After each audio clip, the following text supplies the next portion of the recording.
इस कहानी की शुरुआत होती है पाकिस्तान से सटे हुए बॉर्डर पर एक पंजाब के छोटे से गांव जिसका नाम एहसानपुर होता है। दोस्तों उस गांव के अंदर हमें रात के वक्त का सीन दिखाया जाता है जहां एक सिमरन नाम की लड़की एक चूड़ी वाले से चूड़ी खरीद रही थी, क्योंकि दोस्तों अभी हाल ही में सिमरन की शादी बीएसएफ के एक जवान जय के साथ में फिक्स हो चुकी थी।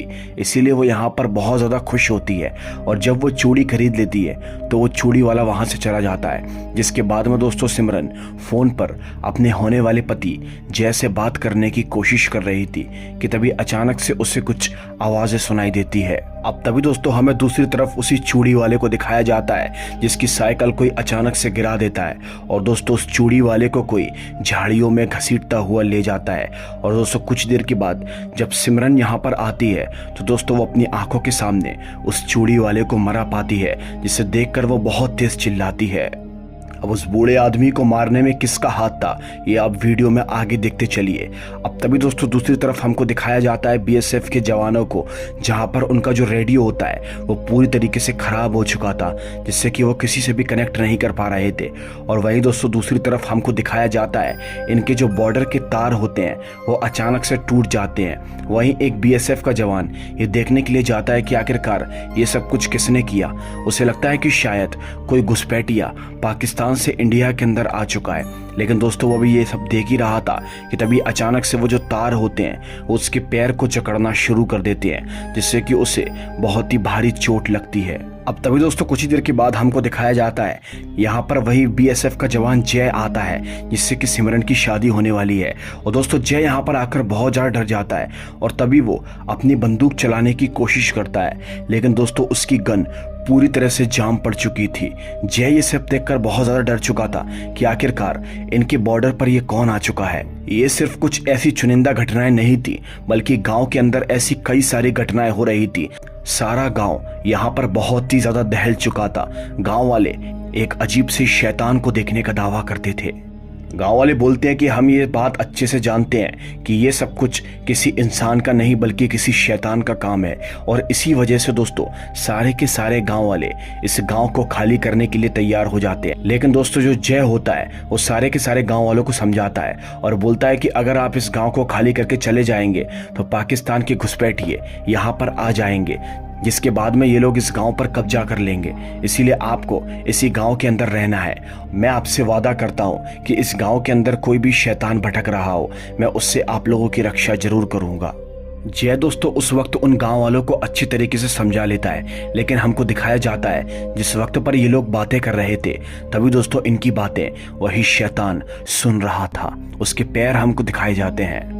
वेल गाइस फिर तभी हमको अगले ही सीन में दिखाया जाता है जय यहाँ पर अपनी होने वाली पत्नी सिमरन के घर पर जाता है, जहाँ ये लोग आपस में बातें करने की कोशिश करते हैं। जय बोलता है कि मुझे भी ये बात पता है कि ये काम किसी इंसान का नहीं, क्योंकि ये घटनाएं बिल्कुल भी साधारण सी नहीं लग रही हैं। इन घटनाओं के पीछे कोई ना कोई काली शक्ति का हाथ जरूर है, और जो कोई भी ये सब कुछ कर रहा है मुझे उसके बारे में जल्द से जल्द पता लगाना है, क्योंकि मैंने गाँव वालों से वादा भी किया है। दोस्तों ये लोग अभी बात ही कर रहे थे कि अचानक से यहाँ पर हवाएं चलना शुरू हो जाती हैं, और दोस्तों हमको बाहर की ओर को दिखाया जाता है किसी के कदमों के निशान को, जहां हमको पता चलता है कि कोई तो इनको फॉलो जरूर कर रहा है। दरअसल दोस्तों वो एक शैतान होता है। अब दोस्तों कुछ ही देर के बाद हमको दिखाया जाता है इंस्पेक्टर जय का एक साथी यहाँ पर आता है, और जो कि इंस्पेक्टर जय से आकर बोलता है कि सर मुझे एक गाँव के बहुत ही जाने माने आर्मी ऑफिसर मलिक मोहम्मद के बारे में पता चला है, जो कि तंत्र विद्या और काला जादू में बहुत ज्यादा माहिर है। वो एक पैरानॉर्मल इन्वेस्टिगेटर भी हैं,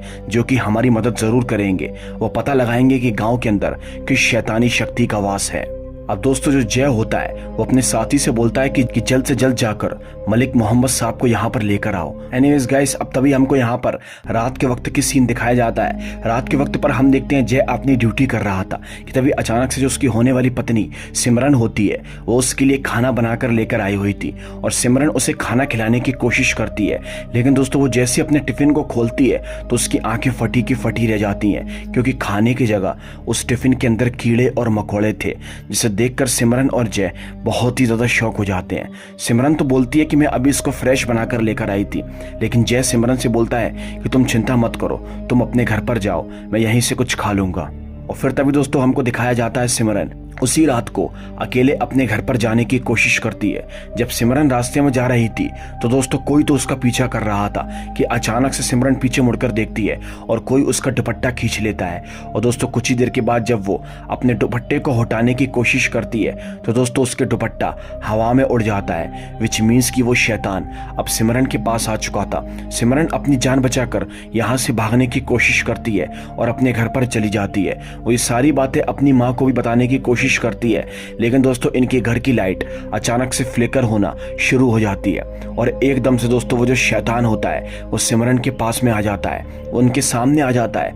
दोस्तों वो जो शैतान होता है वो दिखने में बहुत ही ज्यादा खतरनाक होता है। वो शैतान का चेहरा बहुत ही भयानक होता है। अब दोस्तों वो जो शैतान था वो इनको नुकसान पहुंचाने की कोशिश करता है और दोस्तों इतने में ही यहाँ पर जय भी आ जाता है। अब जय दोस्तों जैसे यहाँ पर आता है तो वो भी शैतान को देखकर बहुत ही ज्यादा शॉक हो जाता है। ये तीनों के तीनों उस घर से बाहर निकल जाते हैं और दोस्तों बाहर वो शैतान हर जगह इन्हें ही दिखाई दे रहा होता है। वो शैतान इनका पीछा नहीं छोड़ना चाह रहा था और दोस्तों कुछ ही देर के बाद ये लोग भागते भागते एक जगह पर पहुंच जाते हैं जहाँ एक पेड़ के पास हनुमान जी का मंदिर बना हुआ था। दोस्तों ये लोग जैसे उस मंदिर के करीब बढ़ते हैं तो दोस्तों वो जो शैतान होता है उसकी शक्तियां पूरी तरह से कमजोर पड़ जाती हैं और वो यहाँ से गायब हो जाता है। दोस्तों ये सब घटनाओं को देखकर जय को यकीन हो चुका था कि ये काम उसी शैतानी शक्ति का है। अब दोस्तों तभी हमको दिखाया जाता है जय और ये लोग उस रात को पूरी मंदिर में ही काटते हैं और जैसी सुबह होती है तो जय को खबर पड़ती है कि मलिक मोहम्मद साहब यहाँ पर आ चुके हैं। और तभी दोस्तों जय मलिक मोहम्मद साहब से जाकर मिलता है जहाँ वो अपने यहाँ पर शक्ति के जरिए इस पूरे गाँव को एक्सप्लोर करने की कोशिश करते हैं और पता लगाने की कोशिश करते हैं कि इस गांव के अंदर किस शैतान का वास है। अब दोस्तों मलिक मोहम्मद साहब जैसे उस गांव को एक्सप्लोर करते हैं तो उन्हें बहुत ही चौंका देने वाली चीजें इस गांव के अंदर मिलती है। सबसे पहले तो उन्हें टोटका करने वाली कुछ सामग्री मिलती है, जिसके बाद में उन्हें यहाँ पर काले अक्षरों में काले जादू के कुछ सिंबल्स मिलते हैं, जिसके बाद में उन्हें एक काले जादू की गुड़िया मिलती है।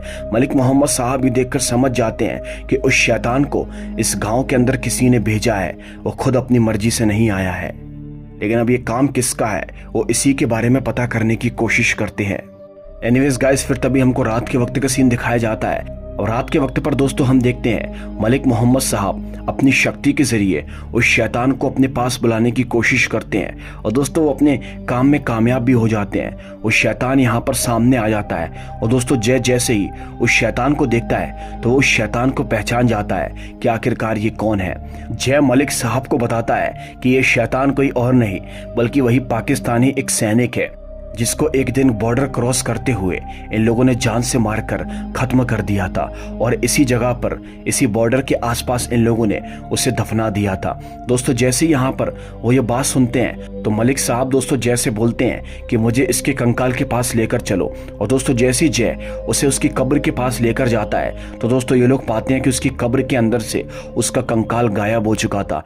बस मलिक साहब समझ जाते हैं कि जिसके पास भी इसका कंकाल है वही ये सब कुछ काले जादू की क्रिया करके इस शैतान को हमारे पीछे लगाए हुए है। दोस्तों मलिक साहब ये बात समझ जाते हैं कि ये सब काम हमारे देश के रहने वाले किसी देशद्रोही का है जो कि उन पाकिस्तानियों की मदद कर रहा है। लेकिन दोस्तों वो कौन है इसके बारे में आपको आगे पता चलेगा। अब तभी दोस्तों मलिक साहब यहाँ पर उस शैतान को भगाने के लिए एक पूजा करना चाहते थे, एक तंत्र विद्या करना चाहते थे। लेकिन दोस्तों जो गाँव में से एक आदमी होता है वो मलिक साहब से बोलता है कि आप एक मुसलमान हैं और जो वो शैतान है वो भी एक मुसलमान की है, तो मुझे लगता है कि आप ही नहीं इस शैतान को हमारे पीछे लगाया है। दरअसल दोस्तों वो इस चीज को धर्म से रिलेटेड जोड़ रहे थे।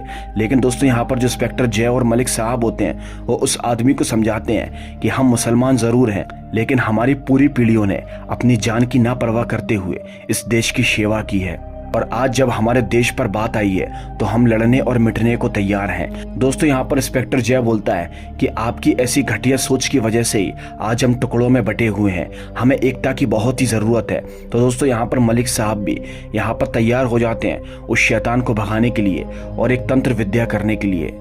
वेल गाइस अब तभी हमको यहाँ पर दूसरी तरफ दिखाया जाता है एक आदमी को जो कि दोस्तों वही देशद्रोही होता है जो कि पाकिस्तान के सैनिकों को, पाकिस्तान के आर्मी वालों को अपने देश की पूरी खबर दे रहा है और बोल रहा था कि इंडिया के आर्मी को हमारे बारे में सब कुछ पता चल चुका है। इनका मकसद सिर्फ और सिर्फ उस गांव पर कब्जा करना था और कुछ भी नहीं। अब दोस्तों तभी हमें दूसरी तरफ दिखाया जाता है मलिक साहब अपनी तंत्र विद्या करने की कोशिश करते हैं। ये लोग सारे के सारे गांव वालों को घर के अंदर भेज देते हैं और बोलते हैं कि कोई भी घर से बाहर ना निकले और सारे जवानों को अपनी अपनी ड्यूटी पर भेज दिया जाता है। और तभी दोस्तों दूसरी तरफ हमें पाकिस्तान का सीन दिखाया जाता है, जहाँ हमें एक तांत्रिक को दिखाया जाता है जो कि वहां पर तंत्र विद्या कर रहा था उस शैतान के कंकाल के साथ में। और ये जो कंकाल है ये इन लोगों को किसी और ने नहीं बल्कि हमारे देश में रहने वाले उसी देशद्रोही ने इन्हें दे दिया था। दोस्तों वो तांत्रिक जैसे ही यहाँ पर काले जादू और तंत्र विद्या कर रहा था तो शैतान की शक्तियां बहुत ही खतरनाक होती जा रही थी। वो एक एक करके गांव वालों को नुकसान पहुंचाने की कोशिश करता है, वो सबको मौत के घाट उतारना चाहता था। अब तभी दोस्तों हमको दिखाया जाता है मलिक साहब यहाँ पर उस शैतान को अपने पास बुलाने की कोशिश करते हैं अपने शक्ति के जरिए। और दोस्तों वो शैतान जैसे इनके पास आता है तो इससे पहले कि मलिक साहब उस शैतान को रोक पाते तभी दोस्तों वही देशद्रोही आता है और मलिक साहब के अंदर एक चाकू से वार करता है, जिसके बाद में दोस्तों वो वहां से भाग जाता है। वो वार इतना ज़्यादा खतरनाक था कि मलिक साहब बच नहीं पाते। वो मरते मरते आखिरी के कुछ शब्द जैसे बोलकर जाते हैं और कहते हैं कि बेटा अब तुम्हें ही हमारे देश को बचाना होगा, तुम्हें बॉर्डर क्रॉस करके पाकिस्तान जाना होगा, जहां पर वो कंकाल तुम्हें मिलेगा, तुम्हें उस कंकाल को नष्ट करना होगा, जब ये शैतान नष्ट होगा। बस दोस्तों इतना कहकर मलिक साहब यहाँ पर शहीद हो जाते हैं अपने देश की खातिर। जैसे ही मलिक साहब की मौत होती है तो अब आगे का काम जय ने सौंप लिया था। फैसला करता है कि वो अपने देश की खातिर बॉर्डर क्रॉस करके उस कंकाल को नष्ट करने जरूर जाएगा। अब दोस्तों जैसे ही वो यहाँ पर अपने कैंप के पास में पहुंचता है तो पाता है कि उसके जो साथी थे वो एक एक करके सब के सब शहीद हो चुके थे। और अब दोस्तों जय अपने बैग के अंदर कुछ बॉम्ब वगैरह रखता है और वो यहाँ पर तैयार था पूरी तरीके से अपने देश के खातिर मर मिटने को।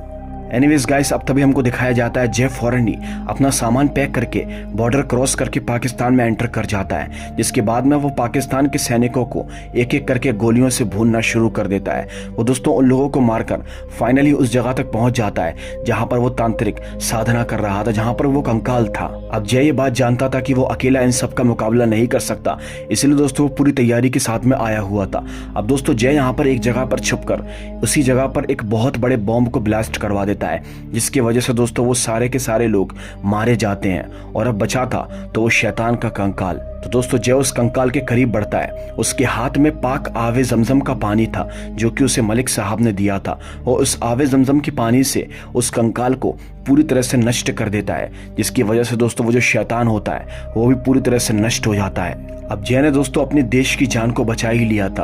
अब तभी वो अपने पर्स में से सिमरन की फोटो को निकालता है और बोलता है कि अब हम जल्दी ही शादी कर लेंगे, अब हमें एक दूसरे से मिलने से कोई भी नहीं रोक सकता।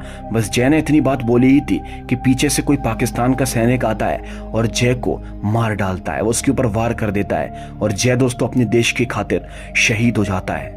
दोस्तों इस कहानी के अंत में हमको दिखाया जाता है कि सिमरन ने कभी भी शादी नहीं की है और उसे हर जगह जय की आत्मा दिखाई देती है, वो आज भी जय का इंतजार करती है। वेल इसी के साथ ये कहानी यहीं पर ही खत्म होती है। अगर आपको ये वीडियो अच्छी लगी हो तो लाइक करके चैनल को सब्सक्राइब कर देना। मैं मिलूंगा आपसे एक और दिल दहला देने वाली कहानी के साथ, तब तक के लिए बाय एंड सी।